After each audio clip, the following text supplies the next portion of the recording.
Okay, hello. We on? Are we working? Hey Bex, lots of numbers that I can't read from here. Good to see you again. Thanks for joining us. You've been a good follower. Thank you. Hey Lauren, Kate, Facebook, let us know if you can hear us. Instagram is already up and popping, so I know that's working. Thank you guys. Hey Shauna. Hey sis. Their sister-in-law. Okay, Facebook, give us a little wave if you can hear us. Okay, we will go ahead and get started. I feel like we gotta find like some intro music or something so we can like We got England have in some the jams. house. Hello, England. Oh, across the pond. Hello. Yeah, we need like some jams or something. We're always listening to Michael Jackson, like while we clean and get ready, so we should just leave it on. So we have some intro music for everyone, because you're always waiting for people to jump on. Hello, wave back at you. Hello. For those of you that are new, our first time joining, my name is Megan.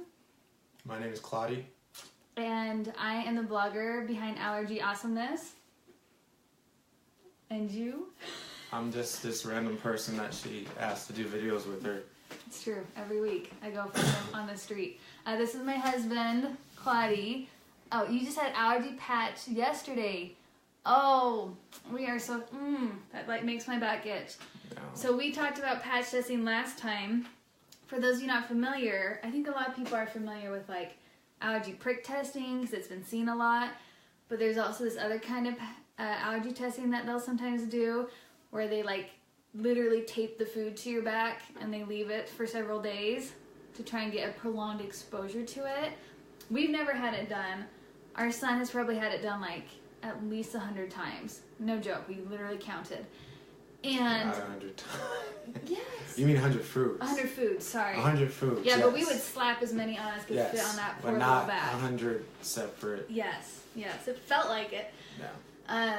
But so I feel for you. He was a true champ. I know like the ones that would irritate him, he would try and get at it, and it would always look irritated after, and so I feel for you. That just seems super uncomfortable. Taking the tape off was the worst. Hey Beth. He got those little baby hairs on his Hey back. Greta Gluten Free. Hey Natural Baker. So anyway, sending you much love, Lauren. Good luck with that. I hope you only have another day or so left, and hopefully that will correlate Sabrina. and work. Hey Sabrina, also hi, good to see you. So we wanted to, we've got a topic that we got some thoughts on, but we always should have gotten some water. We always like, stop, we're forgetting I just get so excited to get going. Anyways, if you have questions, go ahead and type them out. Remember, you can always ask us throughout the week too. We keep tabs. So go ahead and start typing, and we'll get started with our tidbits. Okay. You want to go first? Tidbits. Because I still got a thing. Tidbit about me is, in my spare time, I like to do genealogy. I'm a big family history person. My family's from Haiti, so I kind of specialize in doing Haitian genealogy, but I also help other people as well. I enjoy doing my own. Tis true. Many men go golfing for 5 hours on the weekend. My husband, if he could, would do 5 hours of genealogy. So I always joke I'm married to an 80-year-old because I never knew anyone like below 60 that did genealogy, but it's a great hobby, no complaints, very inexpensive, like other sports and stuff, but he's actually really good at it. He's being humble. He has logged hundreds of thousands of names and is good at that kind of stuff. So anyways, thank you, Lauren. You feel for my son. Yeah, it never looks pleasant. So my tidbit, so we like to do these tidbits, as people are joining in, and just it's kind of fun to like get to know people and see if we have anything in common. There's this one time where a listener, her husband actually kind of grew up, or you guys knew each other. We're from the same town. Yeah, same Boys and Girls Club. So you never know. Random world. So mine isn't as cool as saying I know family from Haiti, but I love to dance, and sadly I did not really figure this out till like college years, but I'd always take a fun dance class every semester because college is draining especially it's very competitive where we went to school. So just to like blow off steam. She's trying to be your husband. That's what she's trying to tell you. Not true. Not true at all. I was fine not getting married. Thank you. So I always took a fun dance class, whether it was like country or Polynesian. Like Polynesian dancing's really big where we live. There's a lot of Polynesians, and that was one of my favorites, was Polynesian dancing. A white girl trying to make it work, but it was fun, and I got a good grade, so it worked. So, anyways, okay. So, hey Brianna, I know you. Thanks for joining.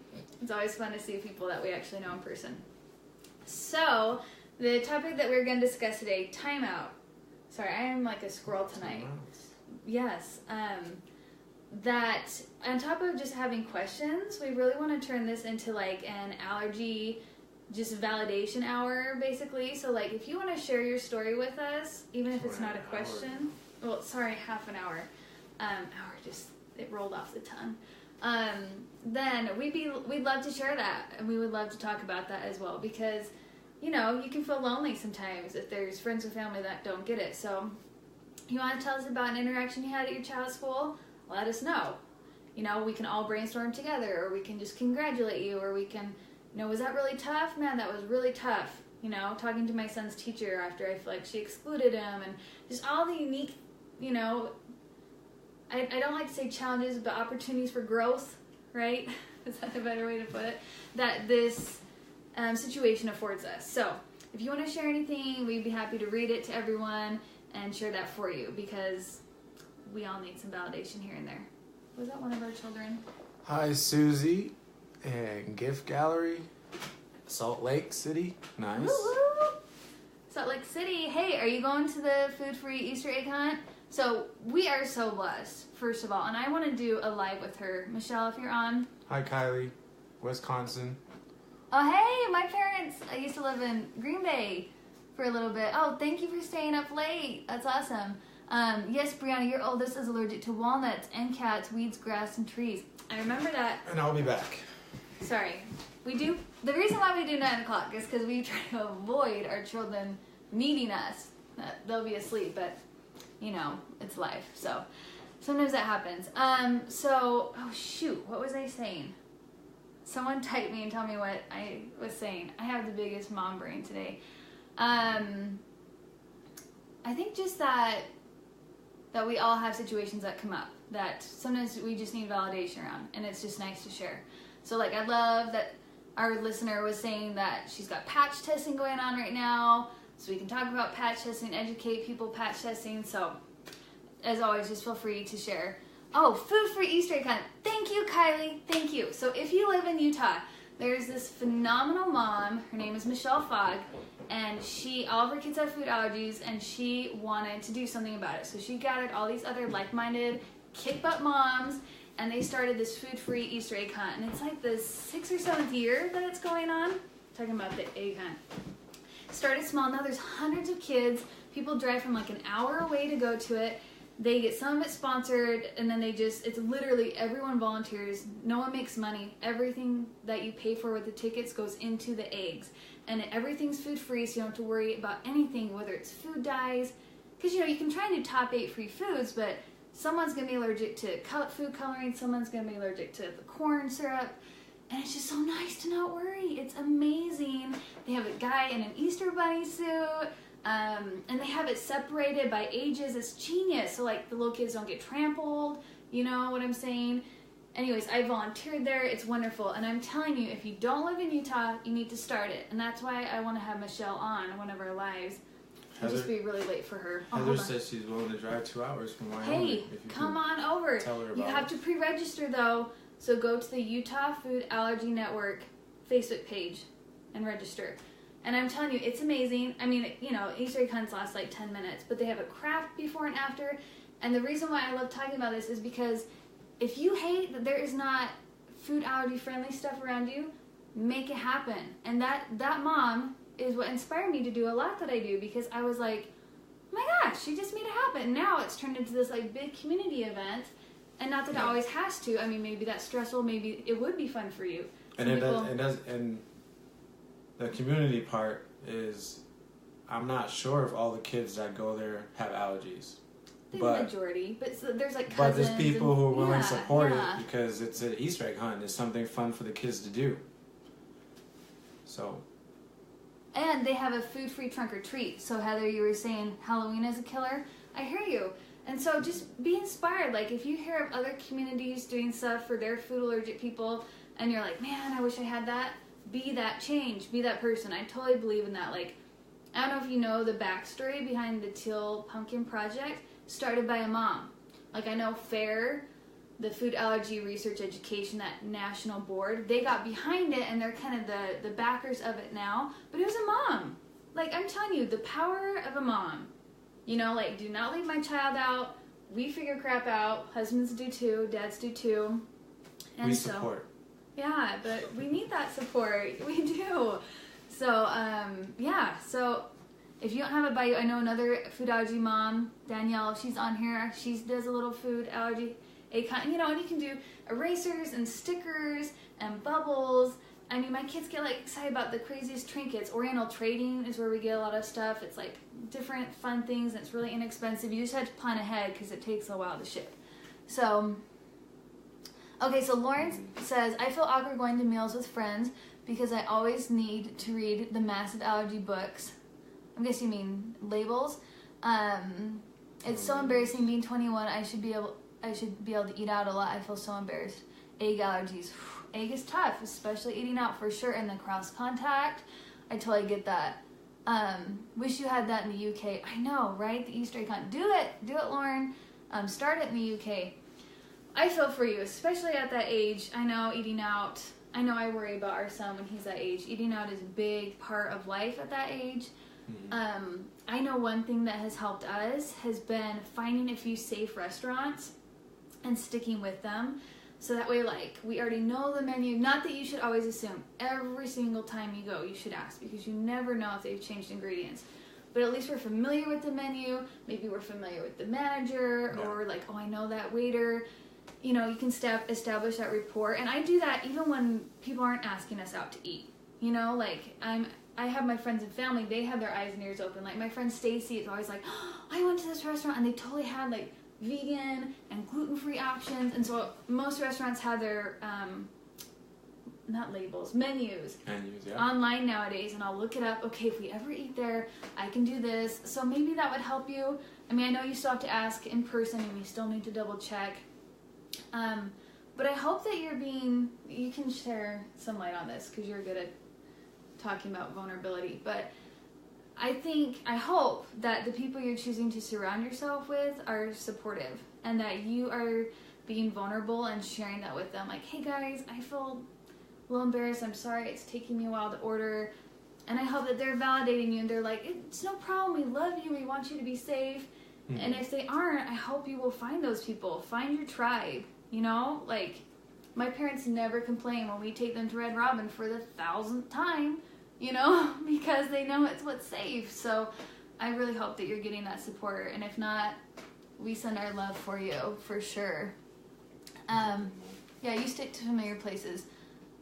Nowhere near egg. And they still put an egg. Oh my gosh. What is a gamon?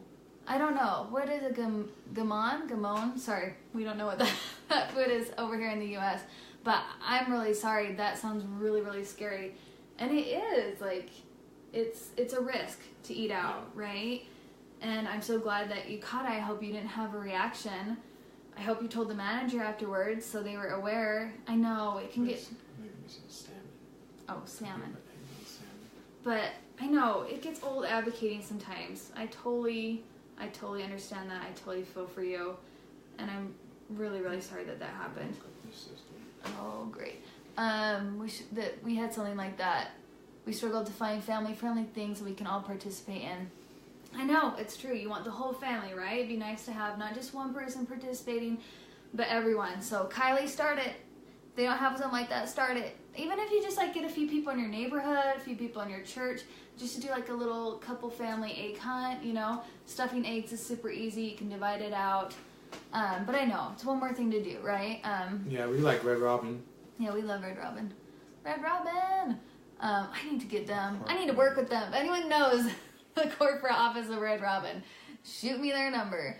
Sorry, our phone is like really far away, so that's why we keep leaning. Pork meat. And this will be our first And Easter it's going. honey glazed. What is? That sounds good. The gamon or gammon. That does sound delicious. Send me the recipe, Lauren, if you have one. This will be, so Charlotte says this will be our first Easter going gluten and dairy free. I love the food-free egg hunt ideas. Yes. And if you need gluten and dairy-free candy tips, I have a post. It's probably buried because it's from last year. But I did a big top 8 free Easter candy roundup. You know, like which bubble gums, which suckers. But I do have to say, big asterisk there.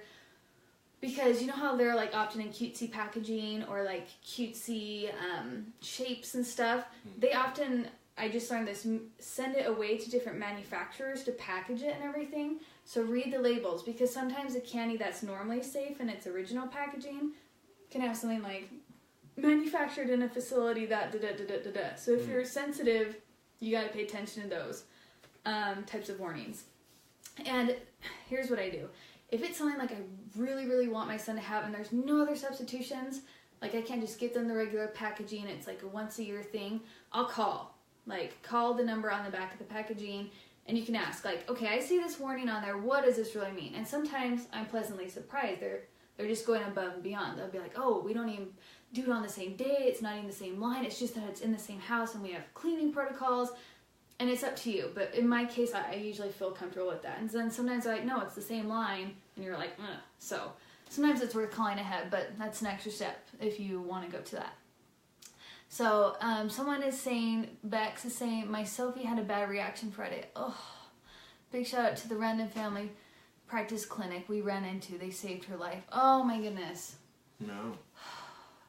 That is terrifying. I'm so sorry for you and her that happened, but thank goodness for modern medicine, right? I'm so glad that you went to a clinic that handled it and took care of it. I'm so sorry about that. Yeah, and someone says, don't ever be embarrassed. We are the warriors protecting our kids and ourselves. Nobody is more important. Yes. Yes, good point. Very good point. Our one chance. I'm sorry, are we catching everything? I worry that we're like missing. Type it again, because like it only shows us so many times. So if you're like, hello, you missed it, you can type it over and we'll reread it. So hopefully we're catching everything. Okay, what time is it? Do you have your watch on you? Oh, sorry, it doesn't let us see the time on our phone when you're doing a live. Well, okay, so we talked about the Easter egg hunt. We talked about some safe candies that you can find. Okay, and then I love all the experiences. Oh, thank you, that everyone is sharing. So this might be too long of a topic to be starting this late in the live, because we try and wrap it up, just keep it like a half an hour, because hey Anna, she's an awesome EOE mom, she's a friend, because it's super late, like we know we're more West Coast time, and so we don't want to keep you guys up forever, and we want to get to bed too. But have you ever had your little girl tested for allergies? I think she's similar age to my youngest. He seems to be following in our daughter's footsteps.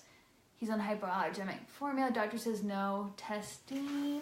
Hey, Anna. Sorry, I have to hit Seymour. Testing till 1, which is okay. Oh, that's a catch-22. I don't know. Okay, what's our whatchamacallit? Our warning? Our clause? Yeah, say it. That we're not licensed professionals? Yes, we're not licensed medical professionals. So anything we say cannot... You need to check it out with your licensed professional. Yes, this is purely one mom's opinion, okay? I would be nervous with that, and I might get a second opinion purely because the LEAP study, if you've not heard of it, if you're an allergy mom, you have to read up on the LEAP study. The Allergic Living... Our kids are on a rough night. The Allergic Living magazine kind of broke it down if you don't want to read the actual study.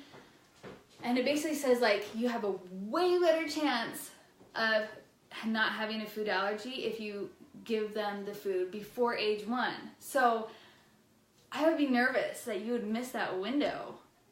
I mean, I literally was just on a conference call with AviQ last week, and the president of FAIR spoke, and they were talking all about the LEAP study.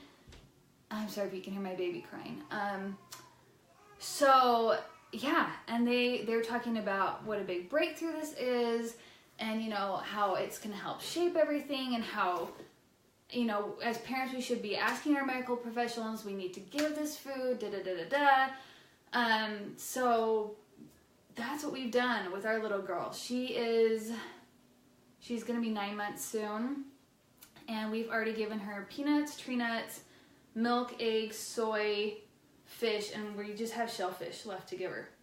So yeah, I was all about that. Now, that caveat, for once I didn't have to restrict myself when I breastfed. And she didn't have eczema. She didn't have a lot of the warning signs, right? So that's why my doctor was like, well, she seems okay, go ahead. She is starting to get eczema now, but when we first started, she wasn't. But obviously there was a risk because both of her older brothers have food allergies.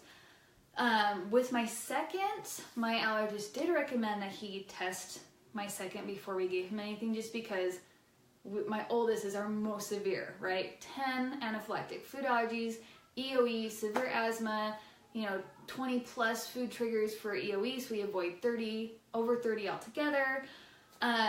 So he did want a prick test because we just didn't know if he was going to be like that. But my allergist prick tested at 6 months. Now I know I've heard, baby skin can be sensitive, there can be a lot of false positives, there can be a lot of false negatives because maybe they haven't either gotten a tolerance or even been able to react to it because they've never had it in their system. I've heard everything and anything in between. So that's a tough call because I don't know what the standard is, other than seems to be the consensus in medical literature that presenting a child, even with, they mentioned, if you read the study, if I remember correctly, big asterisk where, remember mom brain, that kids who even had, I think it was an egg allergy and eczema, they still gave peanuts to. And then they ended up, 60-70% of them ended up not getting, I don't even want to say numbers because I'm probably so far off on the numbers, ended up not getting a peanut allergy. So these were high-risk children that they were watching in the study. So, and I know a family that's bananas allergic, every single one of their kids has 1,000 allergies, and they have a baby around my age, and they are giving the baby peanut. And the baby's already tolerating it. So, if your mama gut is telling you, this is what I always say, if your mama gut is I don't feel comfortable with that, obviously you're asking me for a reason, and if you're just I don't know, then maybe it's worth getting a second opinion on.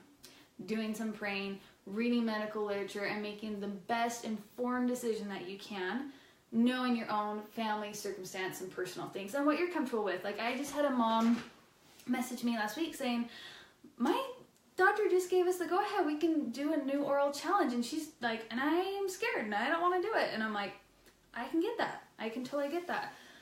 So, I'm sorry, I don't know if that's an answer to your question, other than we personally have, I'm really glad we have, and I cannot help but wonder in the back of my mind, would my first son not be as bad today if we had, because he was, unfortunately, before the whole LEAP study, and it was cut everything out of my diet, so it wasn't even in his breast milk. Don't give it to him until after he's 1.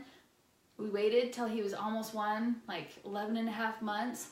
Gave him yogurt for the first time, full-blown anaphylaxis. And I think, what if we had given it to him sooner? Woulda, coulda, shoulda. We were doing what we were told, and science is always changing, right? Maybe in 5 years they'll say, don't give it to him. But all I know is with my second, my third, we gave them foods younger.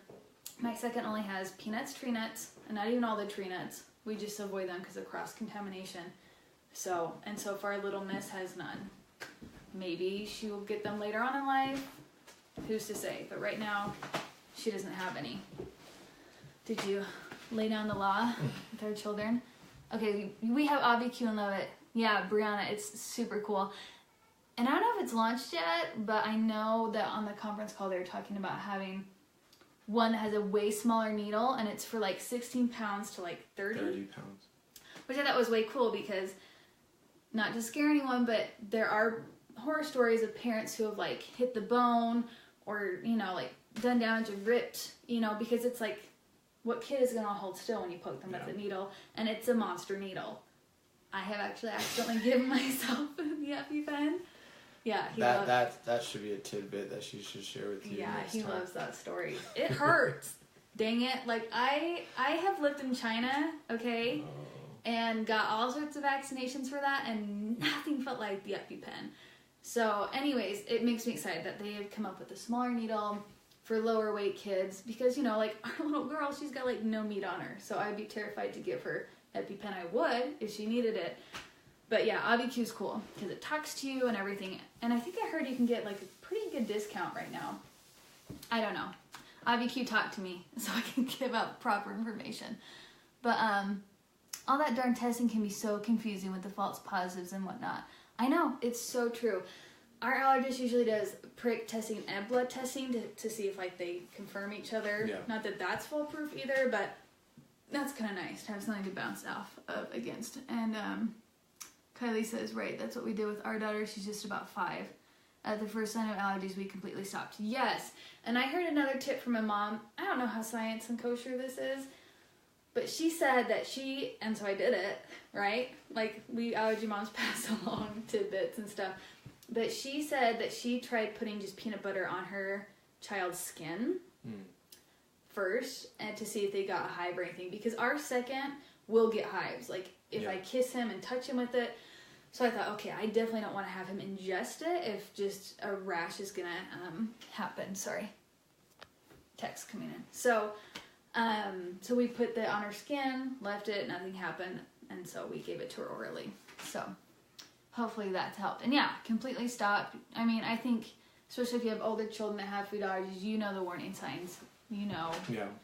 You know, if things are starting to go downhill. For sure. You gotta be responsible for sure about it. Yeah. Yeah, you can't just be careless and willy-nilly, but I'm sure you are. It sounds like you're way on the ball, Kylie. So, I fell for her. I have chronic eczema too. It's 4 a.m., so I'm gonna go to sleep. Get some rest. Yeah, I bet you're exhausted. It's lovely to speak with you too, and best of luck, Lauren, especially eating out. Good luck. So yes. Getting more info won't hurt. Not getting info can. Yes, that's so true. I think it's better to read everywhere, do everything. That's why I love being involved in the community, because I can't tell you how many things I've learned from other moms. Like, oh, did you know this, and this? And did you know this about blood testing? Did you know this about peanut components? And, like, there's always so much to learn. I mean, I almost failed my biology final, like Bio 100 in college. So this has been a learning curve for me, like reading medical literature and being like, I need to Google every word in this document. Like, I don't know what these words mean. What's systemic? Like, I don't know. So, anyways, okay. We will get to the topic another time. I think it'd be a fun topic. And let me say, I would much rather get to our topics way down the line. This is much more fun, talking in real time with all of you. So, please keep it coming. But, I was going to say, it'd be kind of fun to do like a what we wish everyone knew, or like Mythbusters, right? Because there's like so many misconceptions out there that we're always dealing with as allergy parents. Like, no, that's not true. Actually, no, that's false. Actually, that would kill my kid. So, stuff like that. So, we'll save that for another week. But we will go ahead, unless there's any last minute questions, type away. I'll wait for a second. You can always, of course, comment later. I try and go back through and make sure we got everything. So thank you guys for joining us. It's always so fun to connect with other allergy parents. Be on the lookout. Yeah, doesn't that topic sound fun, Kylie? I know, the things we could talk about, right? So I have a dairy-free shamrock shake coming up. It was totally last minute, but it sounded really good. So I ran to the store and got some ingredients. So that will be going live hopefully tomorrow. And oh, sorry, Amber, we're just getting off, but watch the replay. So anyways, you guys have... St. Patrick's Day is what, Saturday? Yes, yeah. Saturday. So you can get your shamrock shake on in allergy top 8 free form. And we hope that you guys have a wonderful night. We always love when you guys tune in. And is that everything? I think that's everything for now. That's everything. Okay, take care, guys. Have a good night. See ya. Good ending.